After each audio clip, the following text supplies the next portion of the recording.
The advice and opinions expressed by the host of Autism Live and her guests are meant solely as suggestion and should not be in any way construed as child-specific advice. The Center for Autism and Related Disorders advises working with a board-certified behavior analyst who has experience with autism before starting any intensive behavioral intervention. Any choices you make in determining your child's treatment are completely at your own discretion.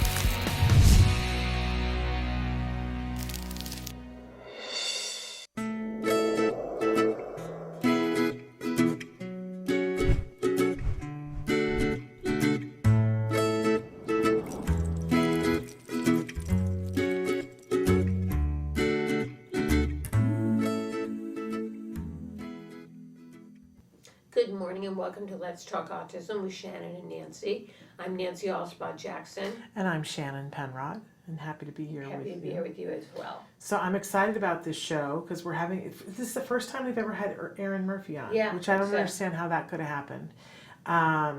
But I'm thrilled that she's going to be on, and I'm excited because I get to sit with 2/3 of the people who are getting awards at this year's Denim and Diamonds, because she's getting one, you're getting one, and if I had Dr. Doreen Grampichet here, then I would have the whole panel. I would, and that would be and so deserved on all three fronts, and I'm really excited about that. And that event is happening, is it the 6th? October 6th. October 6th. 5:30 at the Four Seasons Hotel. And of course, Autism Live will be on the red carpet covering that event beforehand, and we're really excited. This time I'm bringing my husband, and so we're coming to the event to support all of you, and we're really excited about that. Great. And it should be a really fun evening. It always is, and more importantly, it raises money for a really amazing cause, for Autism Care today, and so that's a wonderful thing. And Erin will be joining us in a little while, so those of you who are Bewitched fans, and I certainly am and was, it should be a treat for you. Yeah. But we have a bunch of news to cover before that, a little bit more than your normal. Some of which I promise, to try not to have the top of my head fly off and go around the room. But let's see if I can hold that. So New York Times recently this week published an article talking about the possible link between C-sections and autism. And that's something that I had heard rumored about before. Yeah. But and so there was an article in August that was published in JAMA Network Open as a meta-analysis. I don't even know what a meta-analysis is, but it looked at data from 61 previously published studies. I guess that's what a meta-analysis is when you look at a bunch of other studies, which together included more than 20 million deliveries, and found that birth by cesarean section was associated with 33% higher risk of autism. that's a high number. And a 17% higher risk of attention deficit disorder. The increased risk was present for both planned and unplanned cesarean deliveries. These were observational studies, and so that it's not the same as looking at causation. I will say, I had to have a scheduled C-section, and I was really ticked off about it. For anybody who's wondering, he was a very large baby. I'm a very large woman, and I was having a very large baby, and I had gestational diabetes, which meant that he was larger. He was over 10 pounds, and I was over 40. I was about to be 41 when he was born, and I always say, they do this thing where there's like an algorithm where they say, what's the mother's age, what's the weight of the baby, and what's the measurement of the girth of baby daddy's head. And they literally measure dad's head if they can, and if they total the numbers, and if they're over a certain number, in certain healthcare, and I was with Kaiser at the time, they don't let you push.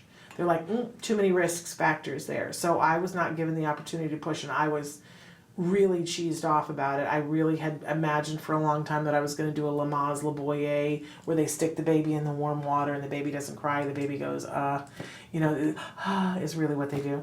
I really wanted that, but we did the C-section, and I said, are there is something that happens when a baby's head gets squeezed and comes down the canal. Like, is there any risk? And they're like, no, there's actually more risk if we don't. And I think that that's true. I think for, when it's a large baby and when you're a certain age, those factors and those considerations and what they said to me was, you run the risk of your child being deprived of oxygen because if he gets caught in the birth canal, and then there's a risk for you that, if the baby is caught in the canal and then we do the C-section, all kinds of things can happen. So I think, you weigh risks here, but it is interesting to note this.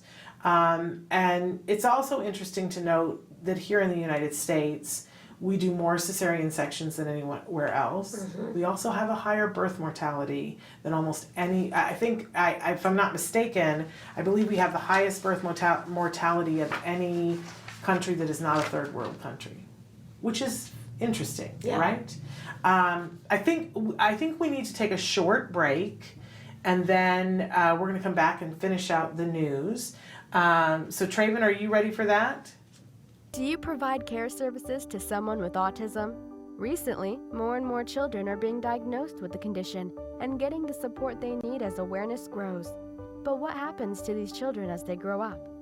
It's estimated that over 500,000 youth with autism will turn 18 in the next decade, and they'll be faced with a very difficult reality. As children with autism grow up, their services start to disappear or become very difficult to access. Things like medical care, mental health counseling, vocational training, and more. All services that are still desperately needed. The loss of support that youth with autism face as they grow up is so severe that it's referred to in the autism community as falling off a cliff. Adults with autism need the same level of support they had as children to avoid falling off the services cliff. Introducing Skills Living, the web-based software designed specifically to help transitioning youth and adults with autism so they can avoid the cliff and instead fly to success. With Skills Living, help your learner with autism develop the skills they need in all the critical areas of adult life, including self-control, planning, and problem-solving, effective communication, performing life skill tasks for independent living, acquiring and maintaining employment or other meaningful activities, developing and maintaining social skills and relationships, accessing transportation and public services, and being safe. Skills Living includes a comprehensive assessment, a data collection mobile app, behavior intervention plan builder, and automatic progress reporting. It also provides a complete curriculum addressing 16 key areas spanning the entire range of functioning adulthood. Skills Living is easy to use and can be implemented by schools, parents, and autism service providers. Call or click today for your free demo and see how Skills Living can help your learner with autism avoid the cliff and instead reach their fullest potential. Skills Living. Wish, learn, become. Welcome back. Welcome back. So we were talking about it in the news, and I said earlier that if we can manage to not have the top of my head fly off and go around the room, but this is the story that's been cheesing me off all week long. I don't know about the rest of you. But the boy 11-year-old boy on the autism spectrum, who his teacher decided to put his desk in a bathroom and put his desk over a toilet. And her rationale for that was, well, he likes quiet spaces. Yeah, that he needed quiet space to work. And so they put a mat on the floor there too and told him that he could nap if he needed to. Yeah, he had a pillow and a mat. So where do I begin? Because, look, I am, a pacifist. I pride myself on being nonviolent, but things like this upset me so much. I'm glad I'm not in front of that teacher. Because, what do you even say to somebody who is that ignorant?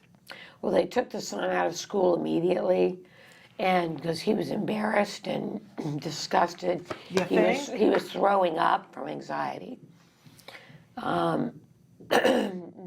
They're not taking him back to that school. And of course, you know, mom has got a lawyer, Right. which is exactly what she should do, is get a lawyer, because any school district who could, first, like all the things that have to go wrong to get to this point, because, you know, I love educators. I love educators because people who educate are people who are constantly learning. But let's talk about that it's not just the teacher. Whoever is the principal of that school deserves to be reprimanded, because if you have a student at your school, and I don't care how big or small the school is, if you have a teacher who has picked up a piece of furniture and moved it to a bathroom and she says we're not using that as a bathroom, I don't care. But if you have a teacher who has picked up a piece of furniture and put it in a bathroom and placed a student in there and you don't know, then you aren't doing your job. Then you are the person who should take responsibility for this, because you are responsible for making sure that teachers are trained and that they know what to do and what not to do. This child came in with a diagnosis, which means there should be an IEP. And if there is an IEP, then there should have been an IEP meeting to discuss what we do when the child needs a quiet space to go. So how we got to, oh, I know, let's move the desk into the bathroom and no one knew, I'm sorry. The superintendent of the schools said that this was a creative solution to not enough space. And that person deserves to lose their job. That if you think that that is a creative solution. School funding is limited, particularly with regards to construction. Well, and we often have limited space to meet students' instructional and socio-emotional needs. Then what you do, if you're not using that bathroom, is you have the toilet removed. I would like to know if that, here's what let's do. I've got a brilliant idea. Okay. Let's take the superintendent's desk and let's move it in the bathroom. Let's use space well. And then the child can have his or her office in which to have their quiet space. Let's see how that works. Let's see if that's okay.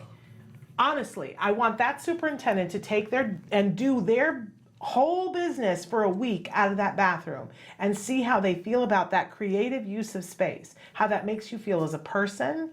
And then let's filter that through an 11-year-old on the spectrum's mind. And this misconception, and part of the reason why I'm mad about this is because something was done to my son in the name of this too. He wasn't moved to a bathroom. In sixth grade, the classrooms were such that there's classroom and a classroom next to it, and they have what they call a bump out room that connects the two rooms, and they can do science labs in there, and they can do art projects in there, and somebody can take a test in there. It's a room that's meant for teaching, but it's separate from everything else. Mm-hmm. And what I found out was that the idiot stick teacher, and you can look it up, and I stand by what I'm saying, the idiot stick teacher was whenever my son was taking a test, moved him to the bump out room with no support. Why? Because she felt that he probably needed quiet space for it. Oh. Because he was on the autism spectrum. And when I found this out, the anger, and I was like, so, because what I was noticing was that my son would read the first part of there's two-step direction for the test. He'd read the first part, underline all of the words that have that are homonyms, mm-hmm. right? And then it was then circle all of the words that are part of a metaphor, whatever the step was.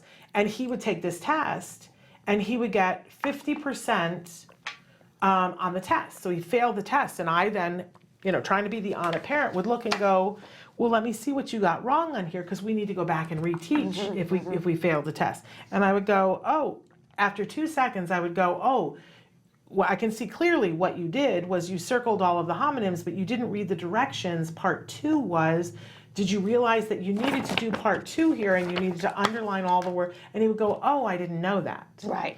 He got 100% on the parts that he did know. But mm-hmm. you see, if you're a good teacher, when you hand out a test, what you do is you walk the room.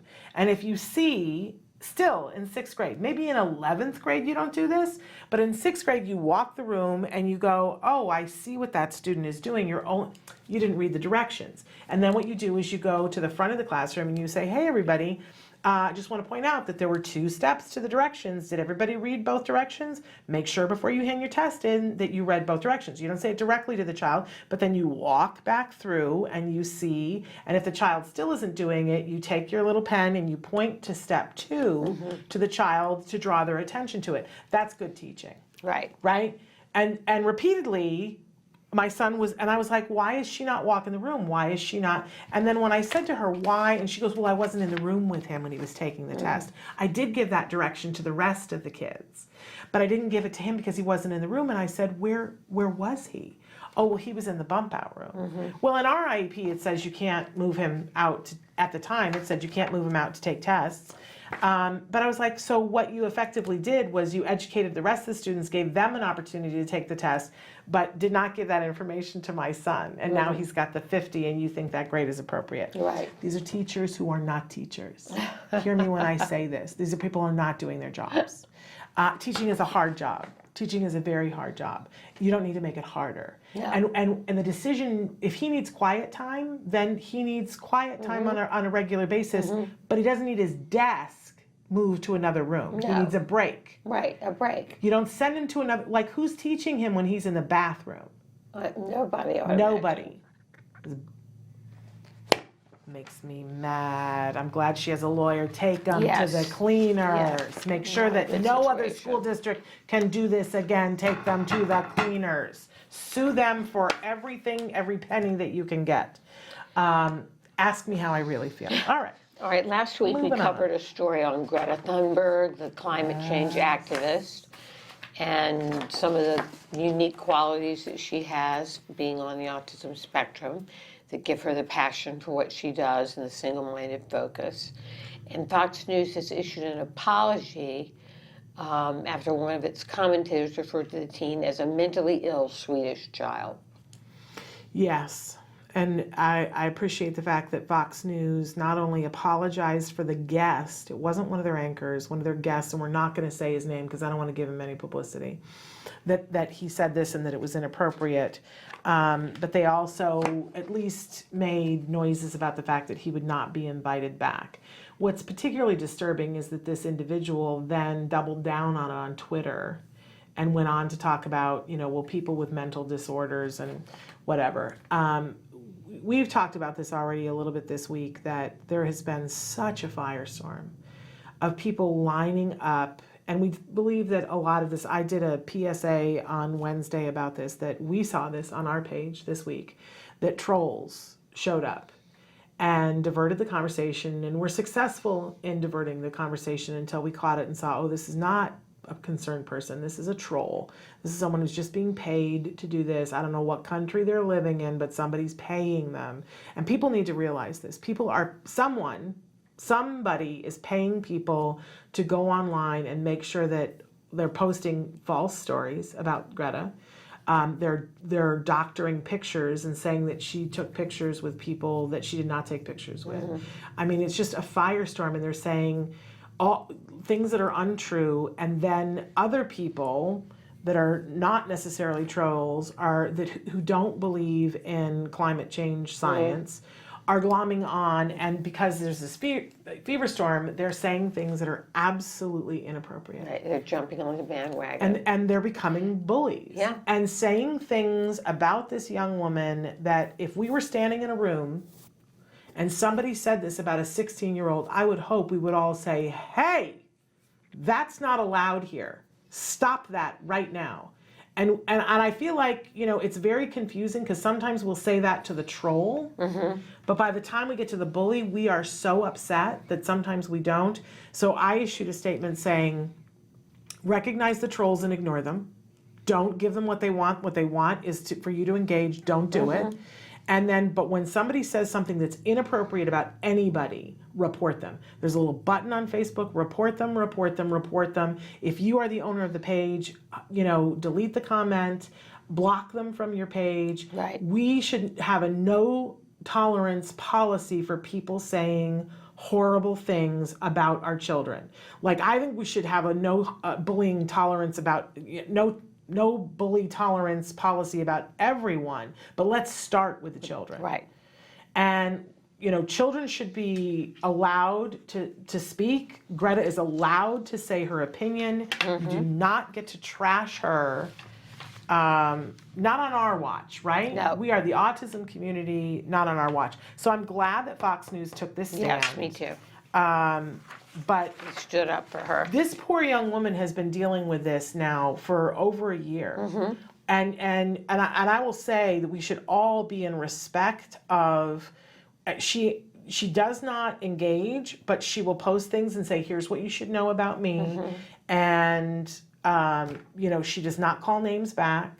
She says, here's who I am, here's what I'm doing, here's why I'm doing it. For people who say that there's somebody else who's paying me to do this, I'm doing this on my own. And I think it's so sad that people think that a 16-year-old, I happen to have a 16-year-old who's on the spectrum, and he speaks for himself. How dare people assume that a 16-year-old doesn't have an opinion? I mean, Wyatt has an opinion. And when Wyatt says something, nobody's standing there over his shoulder going, well, I bet your mom told you to say that. You just don't like her opinion. That's the thing. Yeah. So say that. I don't like her Right. opinion, and here's Right. why I don't like her opinion. It doesn't have to get ugly. Yeah, don't attack personally. Inappropriate. Personal attacks are over. Appropriate. It's inappropriate. Okay. Okay, now So this one I want you to explain to me. Yeah. The first session begun So- and held in the city of Washington on Thursday, the 3rd day of January, an act. So what Nancy is referring to, we've got this document here that I gave her, and I had them print out for us the actual wording for the Autism Cares Act of 2019. A lot of you have written in and said, hey, are you guys aware of the Autism Cares Act of 2019? And I thought, well, you know what? For those of the people who are new to the community, let's do a refresher course. That the truth of the matter is that this is not a new act. It's not a new bill. It's a reauthorization of a previous bill. When this first happened, and this is a health bill, this was first passed under George W. Bush's administration. It made fun, and it was called the Combating Autism Bill. Now, a lot of people stepped forward and said, I don't like that. Self-advocates said it feels like you're attacking us. And the language was not friendly for them. So when it came back around again in 2014 under Obama's administration, they changed it to the Autism Cares Act of 2014. And they amended some things and added some money to it. And now that it is 2019, it is being amended again. So what it basically does is it earmarks money for research on a variety of different things having to do with autism, and it earmarks grants for people who are doing studies that involve the health of individuals who are on the autism spectrum, whether that be behavioral health, mental health, or personal medical health. It has to do with all of those things, because I know people were reading it and going, where's the employment piece in this? Well, it doesn't. It's a health bill. It's not an employment bill. Some people have been writing and saying that the language has been changed back to, right now it's first person language, and they were saying it's been changed back to, so instead of saying persons with autism spectrum disorder, that it now says autistic persons. That is not true. I can tell you, we have the bill in front of us. I have read everything. I've read the changes from the last one. That is not true. They have changed some of the language. Wherever it said children with autism spectrum disorder, they have changed that to individuals with autism spectrum disorder across their lifetime, so that they are including children, teenagers, adults now.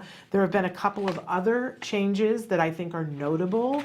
One of them is that in the part where it gives money for research on the causes of autism, before it said research on autism, now it says research on, and it includes a bunch of things, but it includes causes of autism, and it very specifically includes the designation of including environmental causes. Okay. So I know that there are a lot of people who will be very Right, interested very to hear that, pleased because about that that. could be pesticides, that could be other toxins, that there is money going to be earmarked for research for Excellent. those things. So that's wonderful.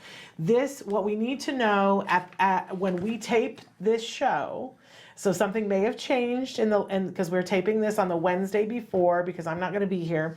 At this point, it cleared the House. The Autism Cares Act of 2019 has passed the House. It has passed the Senate. It is now sitting on the president's desk, waiting to be signed. The general consensus is that the president will sign it. And we expect that will happen. And by the time this airs, that may have already happened. We will keep you posted next week if it has not yet happened. But that is the Autism Cares Act of 2019. Just wanted to give people, because people have been saying, do you guys know about this? It's so exciting. And it is exciting, but I want you to know that most of what's here is already in place, aside from those additions that I was telling you about. And this, when they sign this will carry us through till we will need to talk about the Autism Cares Act of 2024. Right. In order to re-up it. It also, by forming this, the Autism Cares Act is what oversees the IACC, which is the Interagency Autism. I'm not going to remember what the last two initials are, but there is a committee of people that are appointed to this committee to look at some of the bigger issues with the autism community. I will say that in my opinion, this committee has been a big disappointment. From time to time, they will ask for letters from the community to submit to talk about what they want to talk about. They've done a couple of symposiums, but I think everybody had expected big things, and I think little things have come from this agency. Maybe in the next iteration, years, they'll move that forward. The materials you'll be needing are the template, cardstock, scissors, hole puncher, glue, pipe cleaner, Velcro, and photos or images.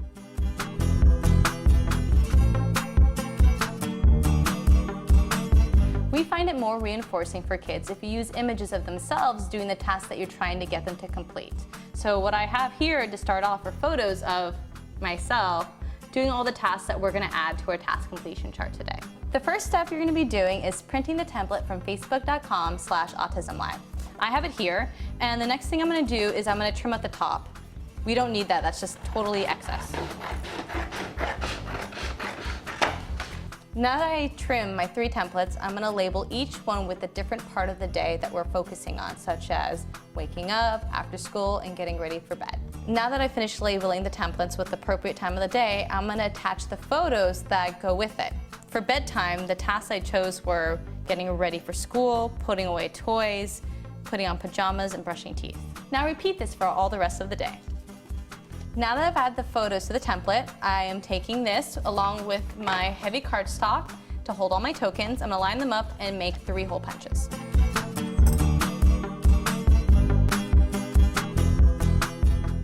I'm going to take this pipe cleaner and attach the pages together with it.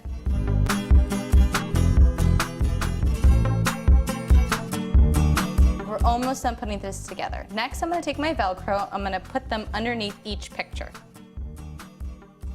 And then I'm going to add 4 on the very edge too.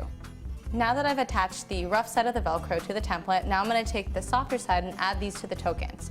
You can use whatever you want for the tokens, whatever your child finds reinforcing. They could be stickers, images, spacemen, Pokemon, whatever they like. Before you use your task completion chart, it's really important that you do a preference assessment to see what your child finds reinforcing that day. Once you have that established, then you can tell them the rule for how this task completion chart works. So every time they get one of their tasks completed, they add a token to it. And the way the task completion chart functions is like a token economy. So after they put a token under each one of these tasks, they can trade it in for their reinforcer for the day. Now that you've made your task completion chart, hopefully your child will be able to use it on a daily basis and help them through those difficult times of the day. Well, until next time, craft on. Bye, guys. Can you see me flying by your side?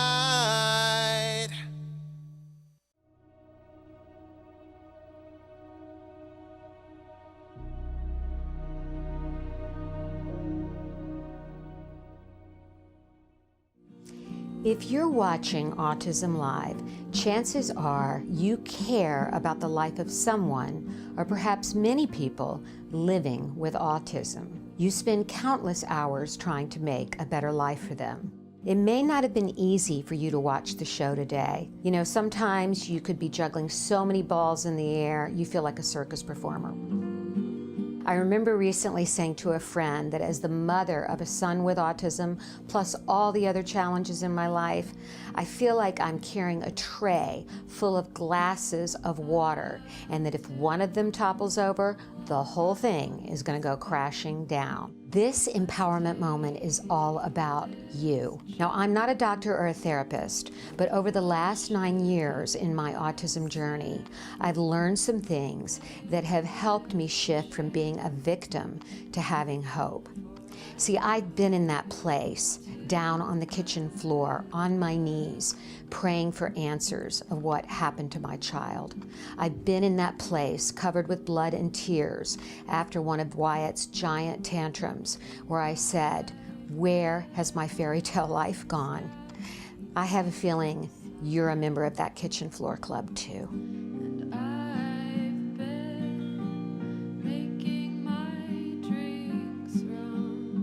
It's been a process, but I've come from that place of being a victim to becoming an advocate for my son Wyatt and for many others as the executive director of ACT Today, or Autism Care and Treatment Today.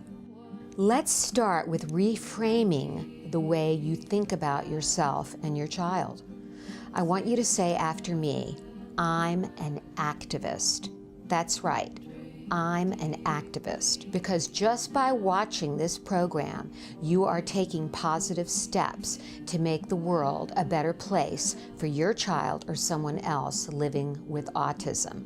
You are a positive force of action in the world. I want you to start thinking of your so-called disability as an opportunity, because it's within our challenges that our greatness is revealed. That's where we find our courage and resiliency. And parenting a child with autism is one of the greatest challenges a parent can face. You have the choice to see this as a journey of self-discovery. Some people take expeditions to climb Mount Everest to see what they're made of. You don't have to travel that far, because parenting a child with autism is an expedition of the soul. Until next time, stay strong and keep the faith.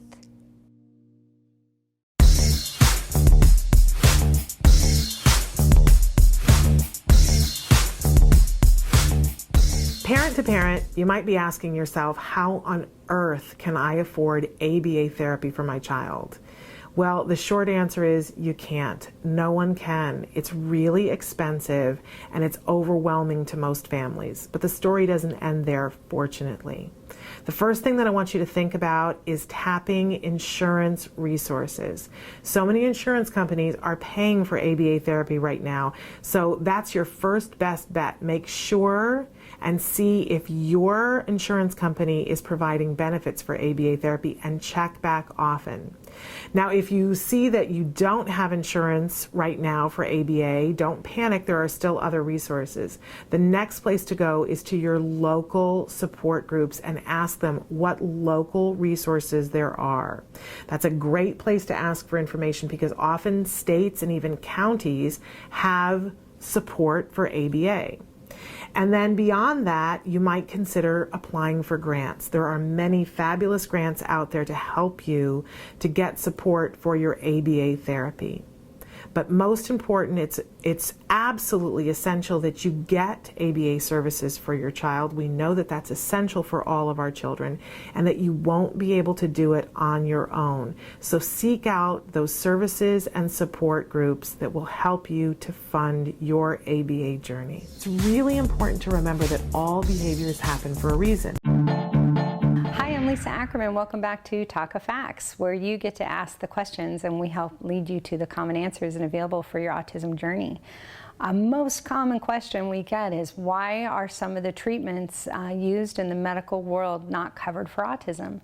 My answer to you, and it may shock you, is they are covered. The stopgap between payment and non-payment is how you code your insurance bills. Now, there are some standards, an American Academy of Pediatric Standards of Care for autism that are covered.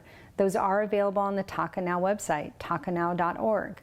But what you find often, and this has been proven in multiple studies, that children with autism not just suffer with or have issues with that label, they also have a lot of other medical issues that tend to come with autism. So as a parent, you need to know we have a complete white paper on all of the things I'm going to describe to you that's free.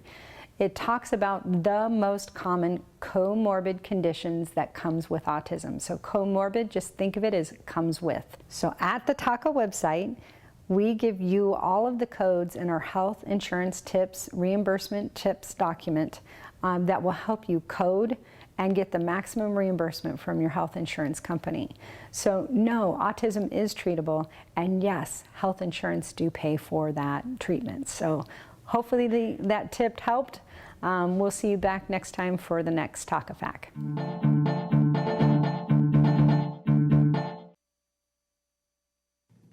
And we're back with Let's Talk Autism, and we are joined now in the studio by a wonderful autism mom and community activist, Erin Murphy.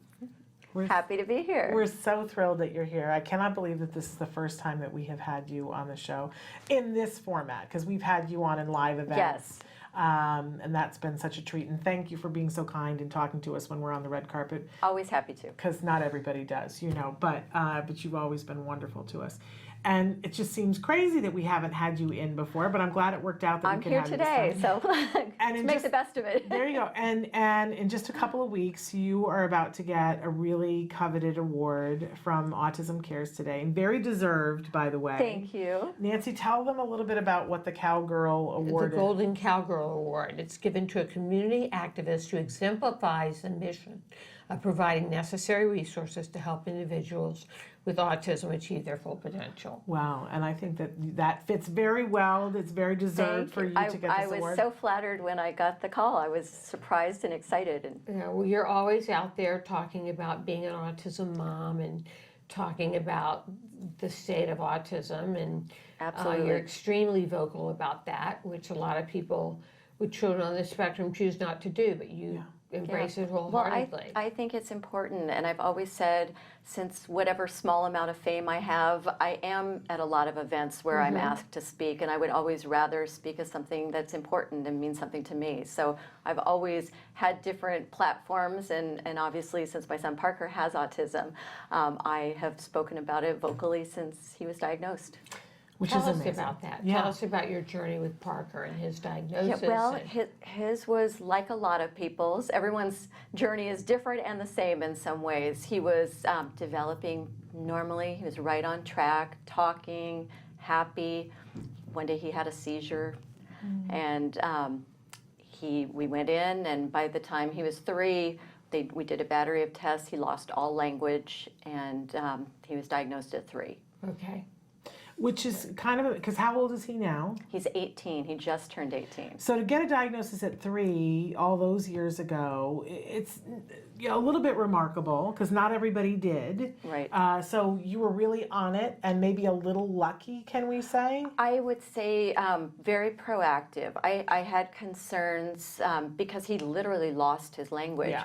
But at the time, I'd also just had a new baby. And our pediatrician said, well, a lot of times when there's a new baby, the older child stops speaking. So my pediatrician did not diagnose him, kept kind of brushing off my concerns. And at 3, I went into the school district, and actually a school district diagnosed him. They did the battery of tests, and he started in a special day class when he turned 3. Wow. Yeah, as a matter of fact, he went to school with my son He did. when they were younger. Is that how you two met? We did. Yes. We did. My son Parker used to be best friends with Right, Wyatt. They right. loved each other very Yeah. much.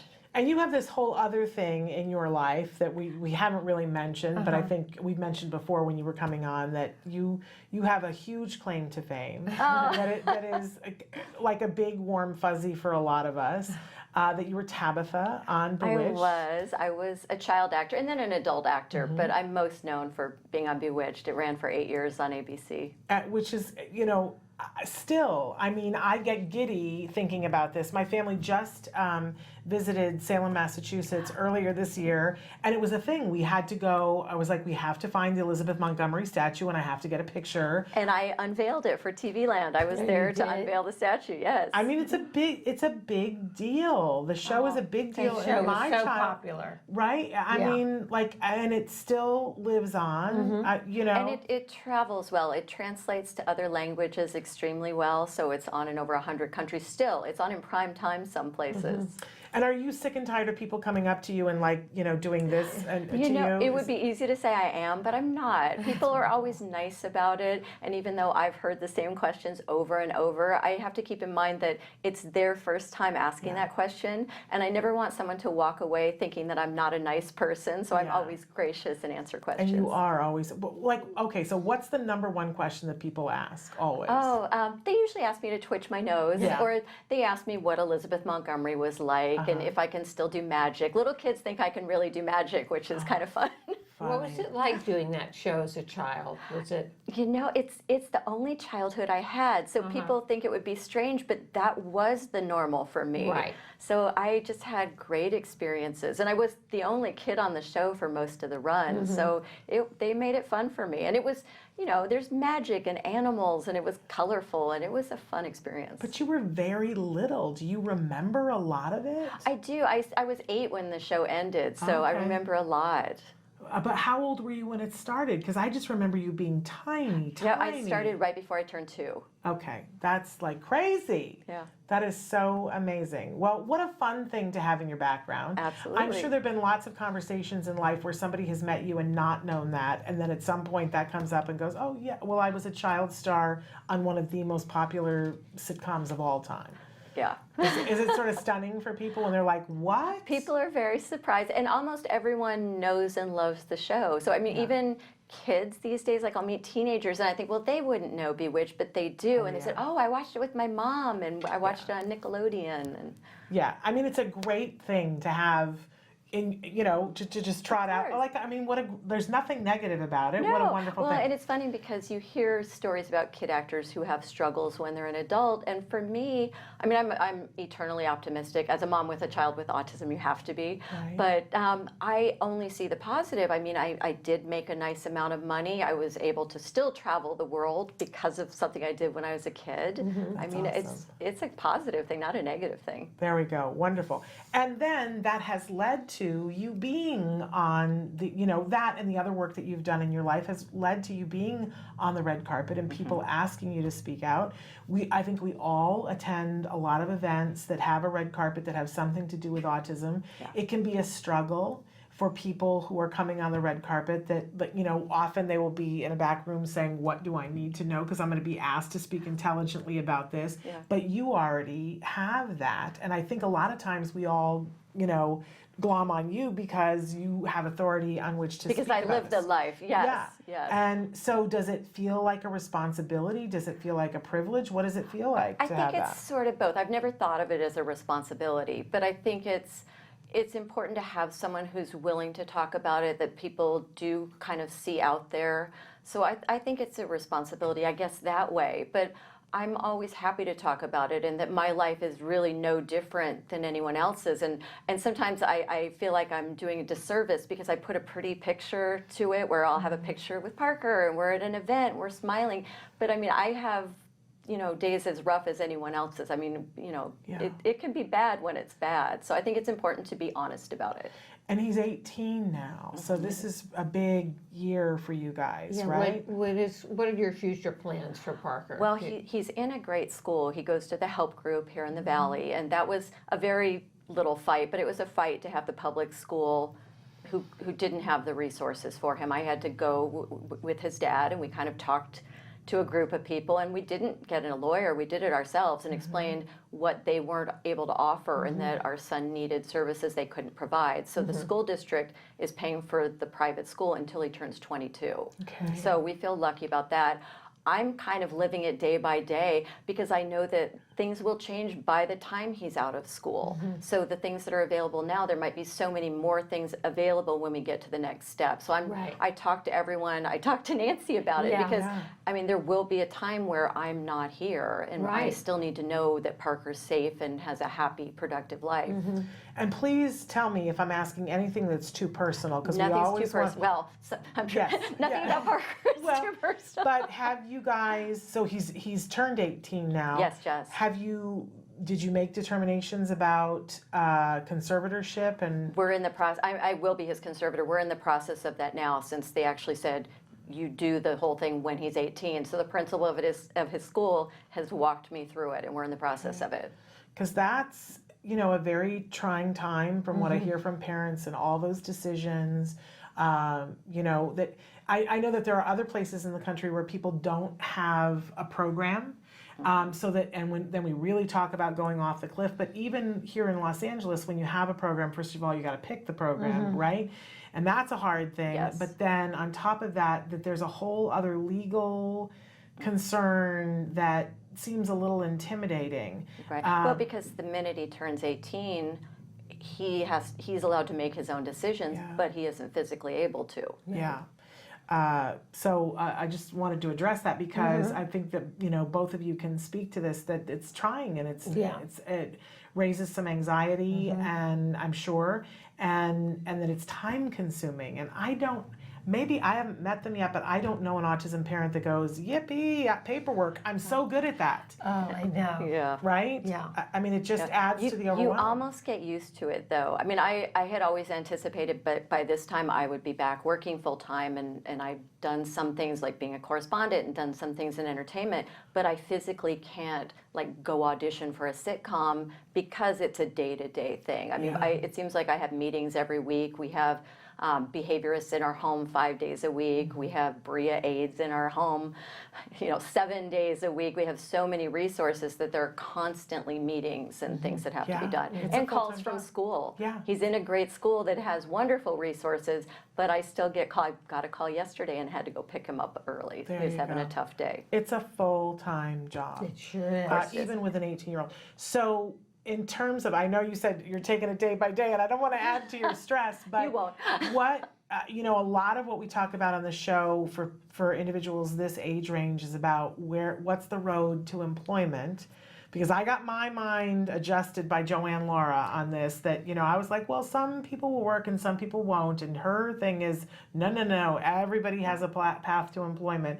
And we saw this week that Wyatt just got his first paycheck ever. I saw that online. Right? How Made me so amazing happy. was Glorious that? Pies. He went and sold Glorious Pies and was a greeter at the theater where a play that was benefiting Autism Works Now was playing. What did that feel like for him getting He the was paycheck? proud. He was Of like, course he was. my paycheck. I said, we're going to have to open up a bank account. Right? Yeah. We had to do that this summer with my son, and the pride in that. So, what have you thought about for employment for him? I know you've got stuff It's a happening. tough one. Parker is severely impacted by autism, so he has some language, but I mean, he still has explosive behavior. So it's kind of a day-by-day thing. The thing that we've tried just lately that seems to be a great passion for him is surfing. Really? And I found these wonderful surf programs in Malibu that are free. Wonderful. Free. Yes, which was just what you want to hear. You're right. But it's just these great groups of people, and they do surfing clinics and week-long camps that are free. And Parker went to one this summer. He'd surfed great. a couple times before. He'd been to one-day programs for different ones, and he went to a week-long camp. And now that the instructors from there bonded with Parker, and we meet with them once a week. They come to our house. We meet at the beach, and they take Parker out surfing, and they're just doing it. It's just goodwill. It just warms my heart. It's amazing. What an amazing thing. I bet Wyatt, has he surfed? Wyatt would probably. Wyatt surfs. He's done Surfers Healing. Yeah, Surfers Healing is what we started with, but that's only one day a year. Right. We found one that it was called the Mighty Underdogs. Okay. And they're year-round in Malibu. And it's the greatest thing. And they're always at the same beach. And his one instructor, Pal, Parker knows it's his friend. And we meet at the same beach. And there are other surfers there that he now knows. And I just want him to be happy. Yeah. So it's Absolutely. wonderful. What Maybe a I'll have to wonderful, look into that. Absolutely. wonderful thing. Yes. Okay, so on October 6th, we're all going to be at the Four Seasons, and you're going to get this award. I am. Have you already thought about where you're going to put this award? No. I haven't even thought about what I'm going to wear or what I'm going to say. All right. Well, that's going to come soon. All too soon, you're going to have to figure that out. Right. And it's important to note that there are 3 wonderful awards being given out that night. And as I said before, I'm sitting here with 2 of the 3 awards. I'm that getting Nancy's the also. Legacy Award. Yes, very deserved. Dr. Grandpichet is getting the Visionary Award. Very deserved as well. So I love it because I'm like, look at these 3 amazing women who have 3 different paths that have greatly impacted this community in a positive way. What a wonderful, wonderful thing. For parents who are watching, who maybe are at the beginning of this road, what advice do you have? Oh boy. Don't be afraid to ask for things and do a lot of research. And my first interaction with the regional center was very negative, where they basically said, tell us what you want so we can cross things off the list. Wow. And I thought, that's not right. So I started reading everything. And I did a lot of legwork on my own to find out what was available and what to ask for. And so it's kind of try everything, do everything, because different things work at different times in your child's life and for different kids. I mean, Parker started talking because of music, the music program at an elementary school. He started singing Beatles songs before he said a word. And then we did therapeutic riding together for years, and now he seems to love surfing. So different things kind of get through to them at different times. So try everything. Try everything. Be optimistic. You have to. Yeah. You have I love to. that. Yeah, it's one thing I've told all my children, and now they kind of quote me. You can't choose what comes at you in life. You can't choose how other people act, but you have complete control over how you react. So with any situation, good or bad, you can laugh or cry, and it's better to laugh. And boy, I've laughed at things that most people would cry about. Right. And you have 7 children? I have 6. It seems like 6. 7.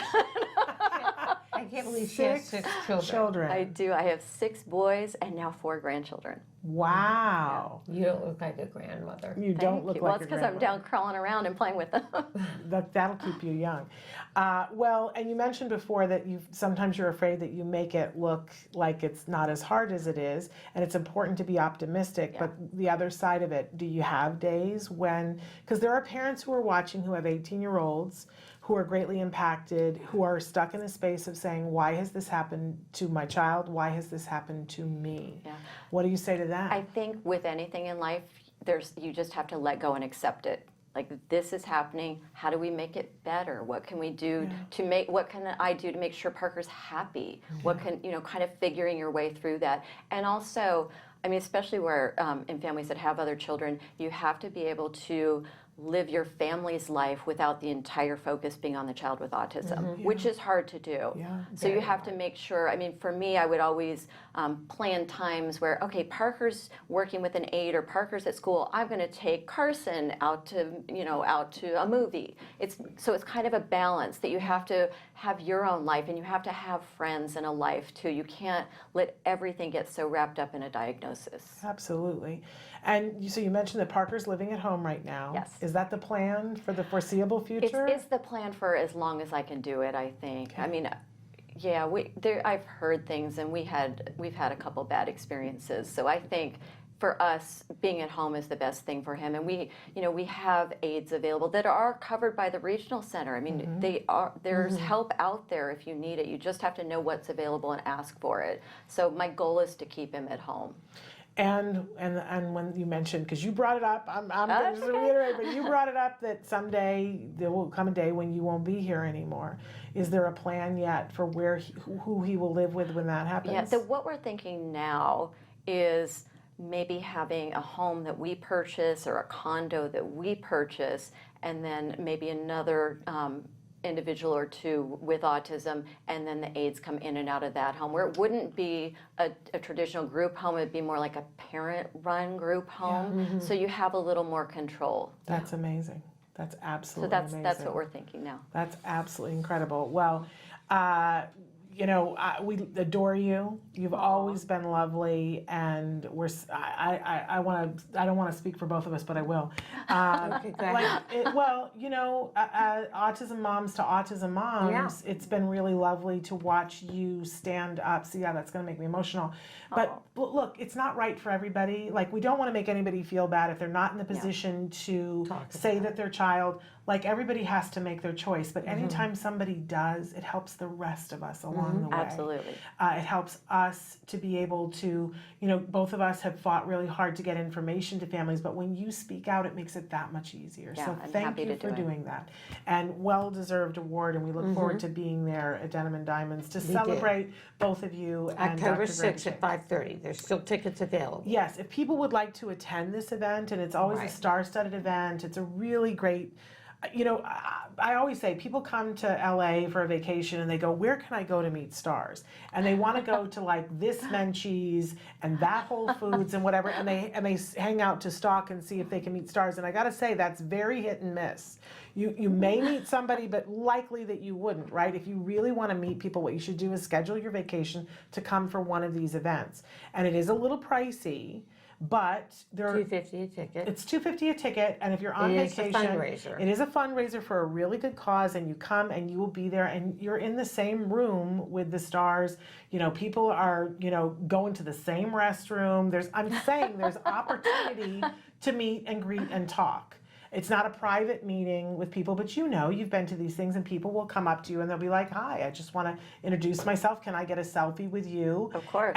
And I think that, stars know that's going to happen and have an expectation, and they kind of play along, to a certain extent. Well, You can't be obnoxious. At a thing like this, the people who are there because they support the organization. Right. So everyone has an interest in autism. So, I mean, Yes. it's a great event to go to. So there are still tickets. Yes. But if you are too far away and it's not in your price range, and that is a lot of people, and I'm aware of that, tune in to watch us. I think red carpet starts at 5. Am I mistaken on that? So at 5 o'clock, we will be live on the air, Autism Live on our Facebook page. Right. And as we said the other day, we don't have the truck and the 7 cameras, and I'm throwing it to you now. So you get to see everything, warts and all. You get to see me make a fool of myself on many occasions and say things come out of my mouth that I don't have time to think about. But more importantly, you get to see all the things that the stars say and how they react, because they're used to things being pre-taped. And we always say when people come up, we're live on Facebook right now, and then everything sort of changes and morphs. And I love that. I love live. Right? I mean, there's nothing like live. The good and the bad, and everything in between. But so you will have an opportunity to watch, and then of course we'll recap after that, the week after on the show. Thank you so much you, for all the Erin. work that Of course. you do Happy and to for hear. being Happy here. to be here. It means so much to us. And good luck to you and your whole family. Thank you. All right. We're going to take a break and come back to close out the show. Stick with us.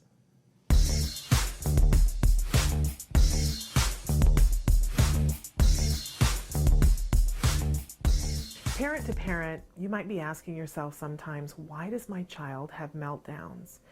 Well, the difference between tantrums and meltdowns, they're a part of typical development, but meltdowns are when things get a little bit more out of control, when even the child isn't sure what's entirely wrong. Generally with a meltdown, there's an environmental component. There's something else going on outside the child that's making the tantrum worse. It's really important that we start to be detectives and take notes and look around at the environment and start to figure out what are the things that happen every time your child has a meltdown. And lastly, it's important to get help. You really can't face these kinds of things effectively completely on your own. Tantrums, they're a part of typical development, but don't accept meltdowns as something that just happens. Make sure you get help and support. You might be asking yourself if your child has autism. So Welcome back. We're back, and we're just here to close out the show. We are still here with Erin. She agreed to just stay here as we finish out the show, so we don't want to act like she's not there. But anyway, next week we Next have week, a yeah, whole we're here. amazing array of shows for you.